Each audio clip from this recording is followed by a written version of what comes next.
JBNN keep you informed. I'm Michelle Jones, and in the news, Black River lockup escapee killed in Manchester confrontation with cops. One of 8 inmates who escaped during a jailbreak on June 19 at the Black River police station lockup in St. Elizabeth was fatally shot during a confrontation with the police in Downs, Manchester on Saturday morning. Residents named the deceased as Dean Simpson, a resident of Turnotop in St. Elizabeth. He was in custody for a robbery with aggravation. Senior police sources said Simpson is also suspected to have been involved in several armed robberies and murders committed in Manchester in recent weeks. Residents of Downs say Simpson was a known troublemaker in the community. At least we can have some peace of mind going into Christmas, a resident said. A police source said about 1 a.m. there was a confrontation between Simpson and the police near a nightclub reportedly held up by Simpson. Police responded and Simpson reportedly opened fire. The gunfire was returned and he was hit. A gun was seized. He was pronounced dead at hospital. In recent months, 2 other escapees were recaptured. They are Richard Brown and Kenneth Stewart. Another escapee, Alric Hutchinson, was found dead in September. Those remaining at large are 31-year-old Oral Cole from Comfort Hall, Manchester, 34-year-old Anward Hines from Maroon Town, and the 25-year-old Javon Simpson from Copperwood, both in St. James, and Demar Williams from Gravel Heights in Spanish Town, St. Catherine. Cocaine seized in St. Catherine South, man arrested. One man has been arrested after narcotics detectives, supported by the St. Catherine South Police, seized cocaine valued at $68,000 or 10.2 million Jamaican dollars on Friday. Charges 36-year-old Andrew Walcott, electrician of Clarkstown, Manchester, and West Street Cottage Complex in Old Harbour, St. Catherine. Walcott has been charged with possession of cocaine, dealing in cocaine, trafficking cocaine, and possession of criminal property. Reports from the police are that a Nissan Titan motor vehicle was intercepted during the operation, and the 2 rectangular parcels containing cocaine were found, along with $10,000 cash. The vehicle, cash, and the drugs were seized, and the driver taken into custody.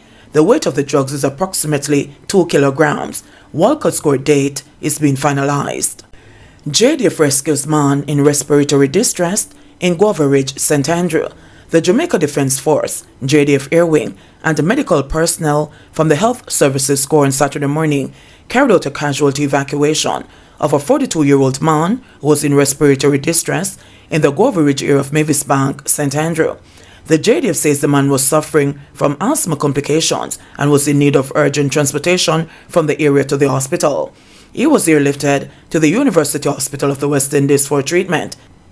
A major land slippage resulting from this week's heavy rains has rendered the main road to the Guava Ridge area impassable.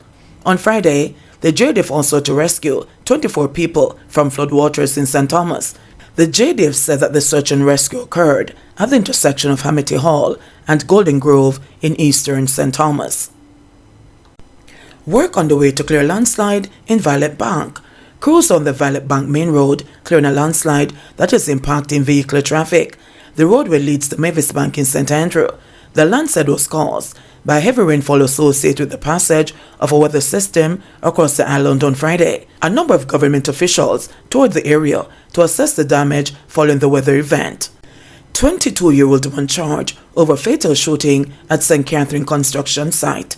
A 22-year-old man was today charged for last week's shooting death of a laborer at a housing scheme under construction in Inzud, St. Catherine.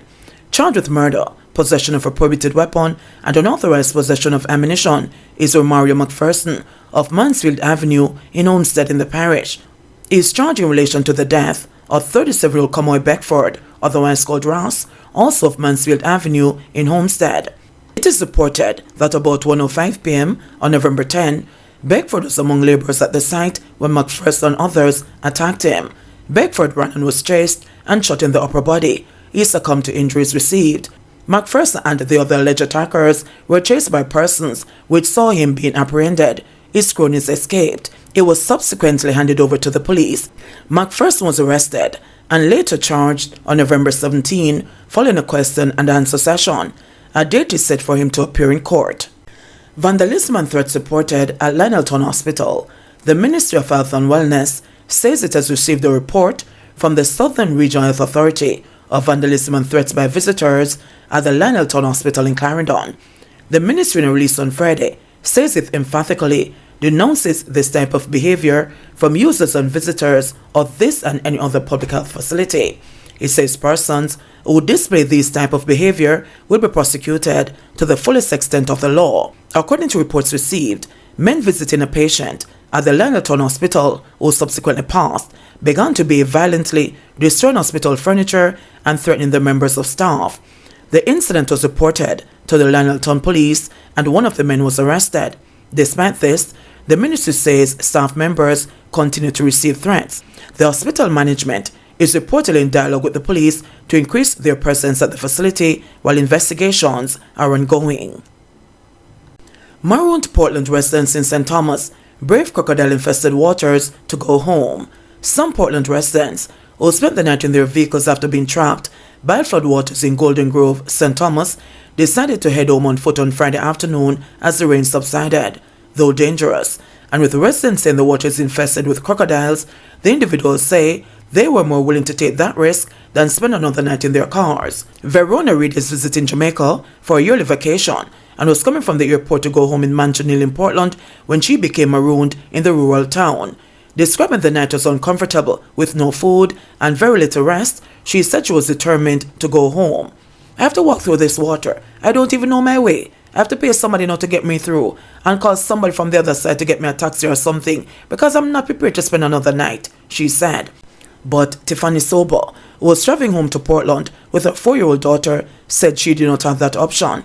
It was scary in the sense that I have my child here with me this time, but this is my 4th time being trapped in Golden Grove, she said. When it became scary was when the fire truck came in the night and they said the water covered the wheels of the truck and they were suggesting that we all stay put here. And then they started to tell us how many crocodiles they saw in the water trying to pull out of the vehicles, she added. The town is between 2 rivers, the Plant and Garden River and the Golden Grove River, which makes it prone to flooding when it rains, Ian Golub, a resident, said. However, he said this can be minimized with more drain cleaning. The gullies now keep clean. The rivers bring the water from up into the hills, so the gullies keep back the water, but because it now keep clean, the water overflow upon the road, he said. In order for them to have free flow of water, if you're going to clean the drains at the entrance, they have to go all the way down close to Holland Bay, where the water goes out into the sea. So you cannot clean here and not there, because debris is going to block that end, another resident said. However, St. Thomas Eastern Member of Parliament, Dr. Michelle Charles, who eventually came on site, said that drain cleaning was done in the town on June 26. We have done at least 6 or 7 areas, unfortunately, because the soil is still very soft. As soon as we clear a land slippage, it slips again, Charles said. We did a lot of drain cleaning. We prepared for this. Elsewhere in the parish, landslides on fallen trees rendered some roads impassable. The main road from Bowden to Old Perrier Road was blocked by a landslide. However, it was subsequently cleared by a backhoe tractor. Heavy rains also washed away a makeshift bridge in Londui and marooned residents. JBN will keep you informed. Please remember to subscribe, like, share, leave us a comment, and click the notification bell to receive our daily news items.